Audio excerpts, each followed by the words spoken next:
که احمد ایخدی پوشکینا ایما سه تا تلفن zakaz کن. یا تا ریالمی 361 پوکو ایکس 6 پرو کدامش بازینگری ساخته. یک تا دیگه ریالمی ردمی اس6 تویست. اکا پدرکوت همش یک بورا بگیرم که یک تا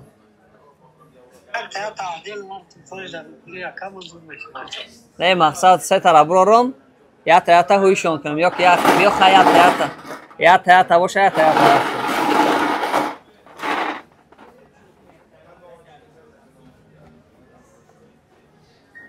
این اکا میشوا یا ریالمی 361 اکا ریالمی 361 تک یک تا پاور بانک 5000 ماچه اکا اشده اوشوا چیزی که در کار بودم و فکرم جان نگشتی پوکو ایکس 6 پرو اکا بابرد یا خیلی تاوشتو بخاطر خدا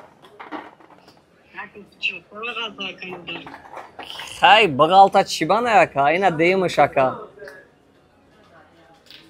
تک دیمش پوکو ایکس 6 پرو اوی نشیده سه خولی های چی یا تا چی خول یک تا استیکلو پوکو ایکس 6 پرو دا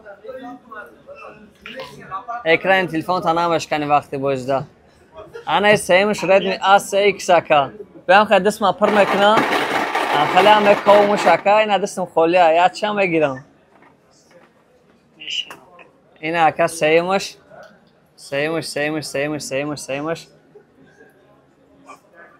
ایش یک تا ساعتی وچ 8 سری اکا قبول اکا اکی کرد پتیافتا نغالتید از اکا جان پاکوف که میکنم و تلفون را هوی نمیکنم نمیخواه تلفون را زپچت نمیبارم اکا پیشون دا هوی میکنیم دوام ویدیو را بچه ها دا میمونیم مقصد یا ویدیو کلام میکنیم دا یوتیوب میپارتیم قبول اکا گل نیست اکا اگر بکنی بازور میشه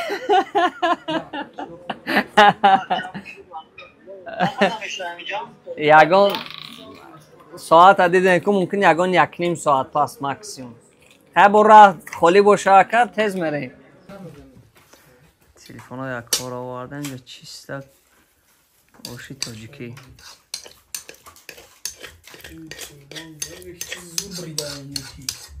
اینجا راست پاکاف که تلفن هستم و جاش